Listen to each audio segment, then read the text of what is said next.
Compass serial আজকের পর্বে আপনারা দেখতে পাবেন কম্পাসকে ওদের বাড়ির সবাই মিলে ঘরে নিয়ে আসে আর নিয়ে আসার পরে বলে আজ থেকে এটা তোমার ঘর, আজ থেকে তুমি এখানেই থাকবে। তখন ওর কাকিমণি বলে একটা কথা বলি, তোমাকে তো সবাই কম বেশি এই বাড়িতে সবাই মেনে নিয়েছে, একটা কথা বলো, আর তার থেকে বড়ো কথা তোমার শাশুড়ি মা তো তোমাকে মেনে নিয়েছে, তাই যে যাই বলুক না কেন কারো কথায় তুমি মাথায় মাখবে না, চুপচাপ শুনবে। তখন কম্পাস বলে আর বিয়ান স্যারের কথা তো আমি কিছু মাখবো না, বিয়ান স্যারকেও কিছু বলতে পারবো না। তখন ওর কাকিমণি বলে আচ্ছা মেয়ে, তো তুমি তোমার বরের সঙ্গে ঝগড়া করবে নাকি? তখন কম্পাস বলে যে হ্যাঁ, দরকার হলে আমি ওর সঙ্গে ঝগড়া করব, আমি তো বিয়েটা করতে চেয়েছিলাম না, বিয়েটা তো এমনি এমনি হয়ে গেছে, তাহলে আমি কেন ওর সঙ্গে ঝগড়া করবো না? ও তো আমাকে মেনেই নেবে না, আমি তো জানি, কিন্তু কী করবো বলো, আমাকে তো এখানেই থাকতে হবে। আমি ভেবেছিলাম যে ওদের সব মুখোশটা বের করে দিয়ে আমি একটা নিজের জায়গা করে নেব, আর নিজের জায়গা করতে তো আমাকে একটু সময় লাগতোই, আর তাছাড়া আমি একা থাকার চেষ্টা করবো ভাবছিলাম, কিন্তু যখন এখানে সবাই মেনে নিল তখন আমি তো আজ থেকে এখানেই থেকে গেলাম, এসব বলে। তখন ওর কাকুমণি বলে আচ্ছা ঠিক আছে, আমি সব কিছু বুঝলাম। তখন কম্পাস বলে আর ম্যাডাম তো খুব ভালো মানুষ, ম্যাডাম তো আমাকে মেনেই নিয়েছে, বরণ করে এই বাড়িতে ঢুকিয়েছে। তখন সেখানে ঋতুজা চৌধুরী আসে, আর ঋতুজা চৌধুরী এসে বলে ম্যাডাম নয়, শাশুড়ি মা, তুমি জানো না যে বরের মাকে শাশুড়ি মা বলতে হয়, মা বলবে, এসব কথা বলে। তখন ওর বড় বৌমা ভাবে মনে মনে বাবা আজ আবার সূর্য কোন দিকে উঠেছে যে কম্পাসকে এত তাড়াতাড়ি এত মন থেকে মেনে নিল। অন্যদিকে দেখা যাচ্ছে যে মোনালিসা খুব উত্তেজিত হয়ে পড়েছে আর সব কিছু ভাঙচুর করছে।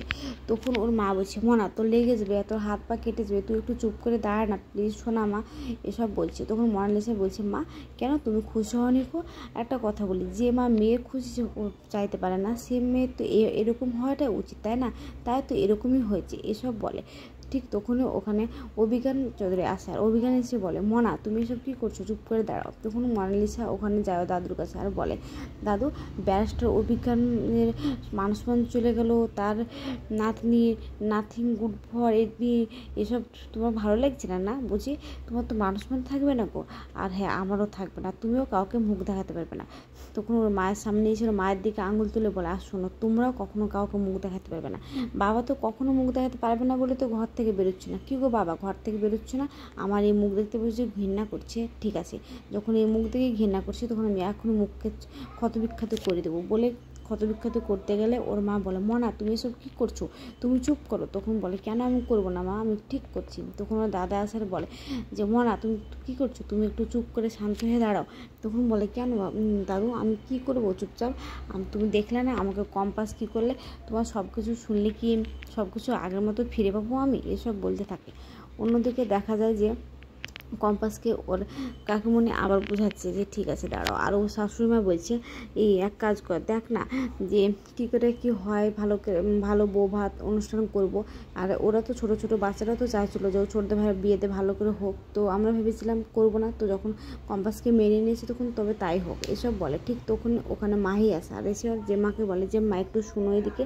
তখন ও জেমা বলে কী বলছিস বল, তো এইদিকে একটু শোনো বলে ডেকে নিয়ে যেয়ে বলে যে মা তুমি ওর সঙ্গে আমার ছোটো ভাইয়ের বিয়ে হয়েছে আর তুমি বড় করে রিসেপশন করতে চাইছো, আমরা কোনো বন্ধু বান্ধবের সঙ্গে ওর পরিচয় করে দিতে পারবো, আমরা পারবো না, এইসব কথা বলতে থাকে। অন্যদিকে দেখা যায় যে মোনালিসা আবার বলে যে মা আমার তো সঙ্গে তো বিয়ানের বিয়ে হয়নি তাই না, কম্পাসের সঙ্গে বিয়ে হয়েছে তাই না, আমাকে তো সিঁদুর পড়ায়ও নি বিহান, তাহলে এখন আমি কী করবো? ঠিক আছে তাই বলে ঘুরে গিয়ে দেওয়ালে এক ঠোক্কর মারে আর মেরে কপাল ফাটিয়ে রক্ত পড়ে। তখন বলে মা বিহান আমাকে সিঁদুর পরায়নি তো কী হয়েছে, দেখো আমি নিজে নিজে সিঁদুর পরিয়ে নিয়েছি, কম্পাস ভেবেছে আমার কাছে জিতে গেছে, না কখনো জিততে পারবে না, দেখো আমিও তো সিঁদুর পরেছি বিহানের নামে, আমি যাই করি না কেন দেখবে তুমি একদিন ঠিক বুঝবে।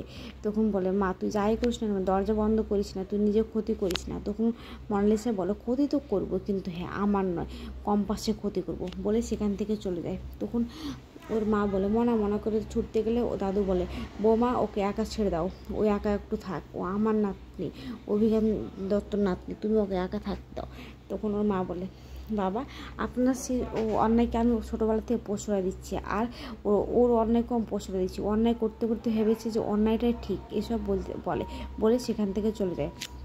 অন্যদিকে মাহি বলে যে মা, আমি ওই মেয়েকে কখনো আমার বন্ধু বান্ধবের সাথে পরিচয় করাতে পারবো না, তাই তুমি ওকে এ বাড়ি থেকে এখনই বের করে দাও। তখন জেম্মা বলে, মাহি তুমি এটা কী বলছো? ও এখানেই দাঁড়িয়েছে আর ওর সম্পর্কে তুমি এসব করে বলছো, তোমার একটুও খারাপ লাগছে না?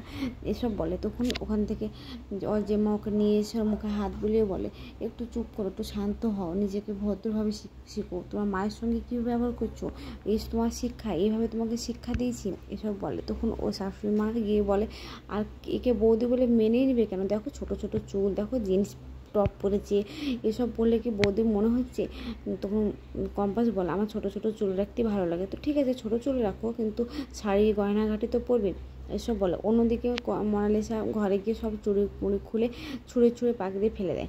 অন্যদিকে দেখা যায় আবারও যে কম্পাস মাহিকে বলে যে এই মেয়েটা খুব মাথা গরম, তাই না? ঠিক আছে, আমি দেখাচ্ছি, একটা জিনিস আছে আমার কাছে, দেখবে? বলে ব্যাগ থেকে একটা হেডফোনের মতো জিনিস বের করে। তখন মাহি বলে, ওই সব জিনিস তো তুমি তোমার কাছে রেখে দাও, আমি দেখবো না, তাই বলে সেখান থেকে চলে যায়। তখন মাহির মা বলে, ঠিক আছে আমি এটা দেখছি, আমাকে দেখাবে? তখন ওর বউদের বলে, কেন, আমরা কিন্তু দেখবো না, আমরা সবাই মিলে দেখবো ওটা কী জিনিস। তখন সবাই দেখে আর বলে, বাবা কি ঠান্ডা, গলায় দেয়, দিয়ে বোঝে কি ঠান্ডা। তখন বলে, সত্যি তো খুব সুন্দর। তখন বলে, তোমার না ব্রেন আছে, যা হোক তুমি ট্যালেন্ট আছো, এইসব বলে ওর বৌদি। তখন বলে যে জানি না আমার ব্রেন আছে কিনা, কিন্তু আমার পড়াশোনা করতে খুব ভালো লাগে। তখন ওর কাকুমণি বলে, তুমি কখনো শাড়ি কি পরেছো? তখন বলে যে কি শাড়ি পরিনি, আর আমাকে কে বা পরিয়ে দেবে, তুমি বলো? মা তো ছোটোবেলা থেকে হসপিটালে ভর্তি, আমাকে কে পরিয়ে দেবে, কে বা শিখিয়ে দেবে?